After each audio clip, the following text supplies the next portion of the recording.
Kauna-unahan sa Pilipinas. NBC Manila Broadcasting Company. DZRH, member, kapisanan ng mga broadcaster ng Pilipinas.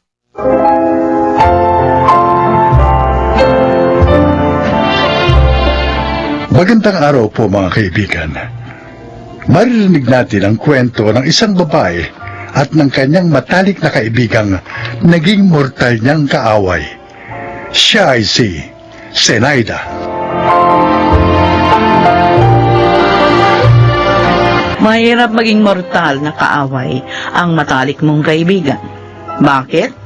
Dahil kayang-kaya niyong siraan ang isa't isa. Lalo na at pareho niyong alam ang halos lahat ng sikreto ng bawat isa. Yan ang natutuhan ko sa mahabang panahong pagiging magkaaway namin ng dati kong best friend. Sino na naman ang nagsigarito sa likod bahay? Ngayon pa talaga, ha? Papunta pa naman dito sa direksyon ng bahay namin ang hangin. Puno na ng usok ang bahay, ah! Zenaida! Hoy! Ikaw na naman ang may gagagawa nito, ano, Zenaida? Hoy, Rufina. Tulog ang apo ko, ha? Huwag kang maingay. Kung ayaw mong hagisan kita nitong baga. Aba, hindi ko pa itong matapang dyan, ha? Kung hindi ka nagsigarito, tahimik sana tayo. At anong gusto mo? Itambak ko ng itambak ang mga basura namin dito? Hanggang sa maging parang payatas na tumakuran ko? Di sana sinindihan mo na rin yung sarili mo. Kasi basura ka rin naman. Ah, ganon. Ma! Ma! Ay, nako, hintayin mo ako dyan at tatawid ako dyan. O, sige. Tumawid ka nang maisama kita rito sa mga sinusunog kong basura. Total, plastic ka. Ma, tama na yan. Halika na sa loob. Sige. Hindi, bitiwan mo nga ako, Gingging. Tayo na sa loob.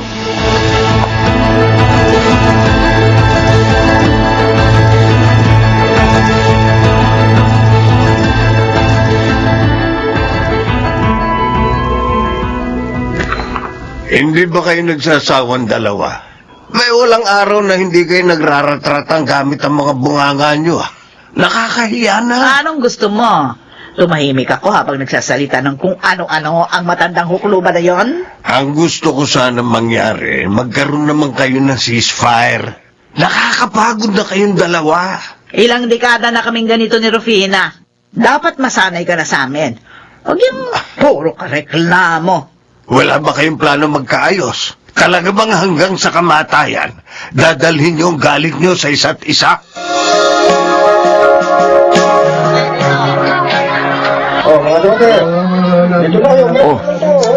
Ibigay ko na sa itong lahat ng isdang ito, ha, Ging?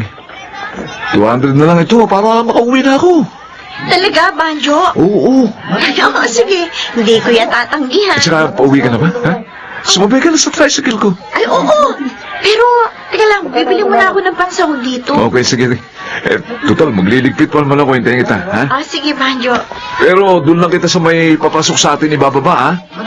Makakagalitan na naman ako ni Mama kapag nalamang pinasakay kita, eh. Oo, ayos lang. Naiintindihan kita. Bakit naman kasi ang ayaw ng mga nanay natin? Naipasa pa sa ating mga anak nila, eh. Ay, nako. Ang mainam pa, Banjo. Sa paningin lang naman talaga tayo hindi nagpapansinan eh. Kapag hindi naman sila nakatingin, magkakaibigan naman tayo, di ba? Sabagay nga, tama ka. O sige, bibili mo na ako ng gulay. O sige, hihintayin kita rito.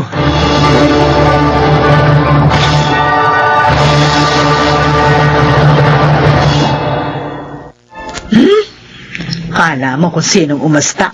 Jologs naman. Oo. Ang mata mo na naman, Zenaida. Ano? Kung tanawin mo si Rufina, talo mo pa ang giraffe. Umahaba masyado yung leg mo. May spring ba yan? Ay, Nardo, huwag nga akong asarin dyan na baka may tamaan ka sa akin. Ay, naka. 2 dekada ng patay si Menandro. Yung lalaking pinag-awayan nyo. Pero hanggang ngayon, hindi pa rin kayo nakaka-move on. Hindi namin siya pinag-awayan. Inagaw siya sa akin ni Rufina. Oh, kung hindi niya inagaw sa iyo si Minandro, di balo ka na sana ngayon. Ay, hindi siya mamamatay ng maaga kung ako ang napangasawa niya. Uy. Baka nakakalimutan mong asawa mo ang kaharap mo. O, bakit? Alam mo namang pinakasal lang kita dahil ikaw yung may gusto sa akin hindi naman ako. Kung hindi ako napangasawa mo, wala ka sana mga anak na gwapo at magaganda. Oo. Ang ibig ko lang naman sabihin, matatanda na tayo. Matatanda na kayo. Baka nga may sumunod na sa inyo kay Minandro. Ay, hindi ako yun, ha? Mabuti pa, magbati na kayo ni... Ano? Yan ang kaibigan mo. Aba, napakarami niyang inagaw sa akin. Pati nga yung pagiging summa cum laude nung college, dapat sa akin yun. Pero hindi niya pinasa ang research paper ko, kaya bumagsak ako. Kala ko nga best friend ko siya eh. Oy. Pero tinatraidor pala ako. Tapos sinulot niya pa si Minandro sa akin, ha? Siniraan pa ako sa mga magulang ni Minandro. O ngayon, sabihin mo sa akin, paano ko siya mapapatawad, ha? Kaya gumanti ka. At dito ka nagpatayo ng bahay sa tabi ng bahay niya. Oo. Ay, naku. Para lagi niya akong nakikita. At nang palagi niyang maalala yung ginawa niyang kasamaan sa akin.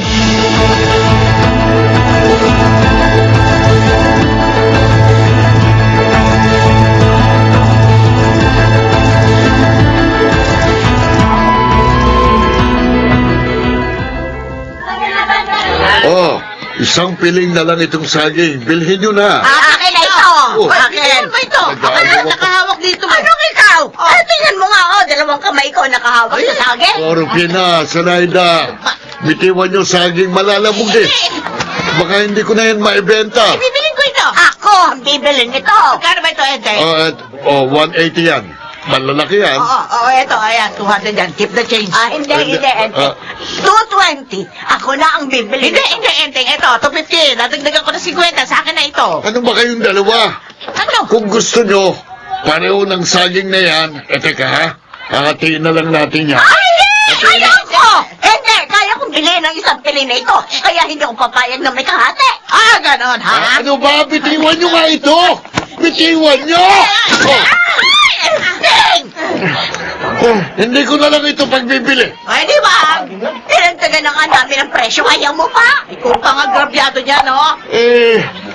Ako na tuloy yung inaaway nyo ngayon. Ako naman Mula yun. ngayon, hindi na ako bibili ng saging sa'yo. Ako rin, hindi na ako bibili ng saging. Ano ba? Ako pa bang mali?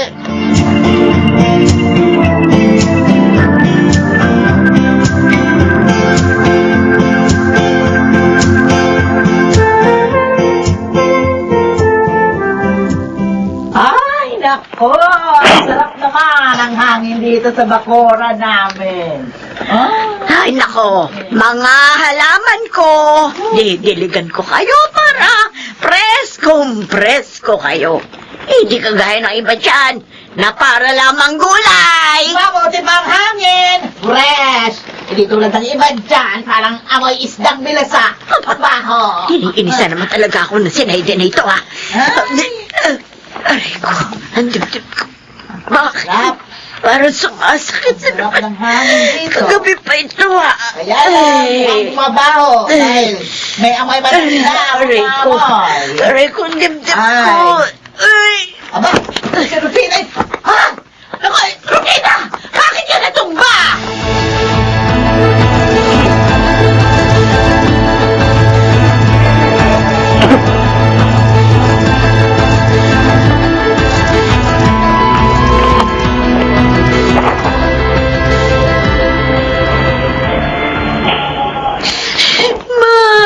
Gingging, anong sabi ng doktor? Auntie Zen, cardiac arrest daw. Kanina pa siya nire-revive. Atake? Sa puso? Opo. Ilang araw na nagre-reklamo si Mama na masakit ang dibdib niya. Akala ko nga kung ano lang eh. Diyos ko. Auntie, salamat po pala kasi inagapan niyo siya kanina. Kung hindi kayo humingi ng tulong, baka hindi ka agad siya naisugo dito sa ospital. Inagulat nga ako nang bigla siyang bumagsak eh. Diyos ko. Sana makasurvive si Mama. Oo, ay, magdasal natin siya. Halika, magdasal tayo.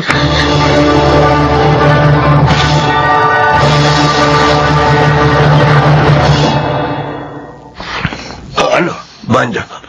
Anong sabi ni Jingjing? Wala na pa. Ha? Wala na si Auntie Irvina. Oh, Diyos ko. No? Anong sinabi mo? Ma, Ha? oh, patay na raw. Oh, nagising lang daw ng isang araw at isang gabi. Pagkatapos kaninang umaga, inatake uli. Oo, patay na. Patay na si Rufina. Yan na nga ba ang sinasabi ko? Kapag matanda na, dapat maingat na sa katawan. Patay na si Rufina. Ma, Zenaida, Rufina.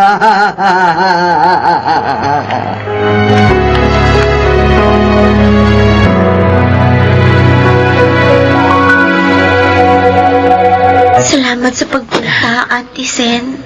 Nakikiramay ako, Jingjing. Maupo po kayo, Auntie. Hindi naman totoo na hindi ko pa siya napapatawad. Oo. Matagal ko na siyang napatawad. Kaya nga, nakaya kong tumira malapit sa kanya.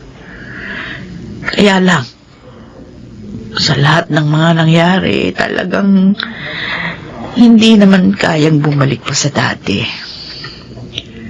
Pero ang bawat away at sigawan naming dalawa, parang pagpapahiwatig yun na nakapansin pa rin naman namin ang isa't isa na malakas pa kaming pareho at kaya pa naming sumigaw at magsabunutan minsan. Pero tama si Nardo. Sana hindi kami nabuhay sa mga nakalipas na panahon sa ganong paraan. Sana mas naging mapagpakumbaba kami sa bawat isa. Ganun din naman po si Mama. Isang beses, nung bumabagyo, sinisilip niya po ang bahay ninyo. Tapos sabi niya, mukhang magigiba na raw ang bahay niyo.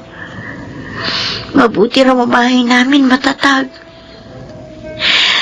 Pero alam ko, paraan niya yun para tingnan kung safe pa ba kayo.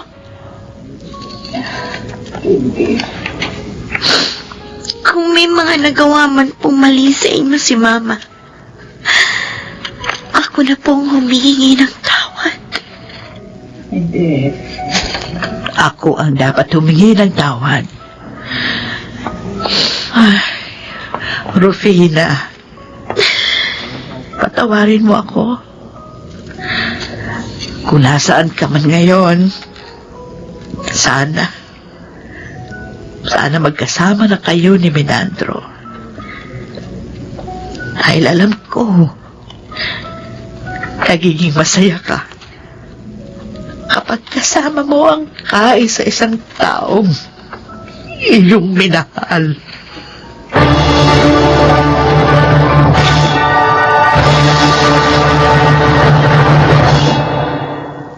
Hindi ko alam na sa ganong paraan matatapos ang kwento naming dalawa ni Rufina.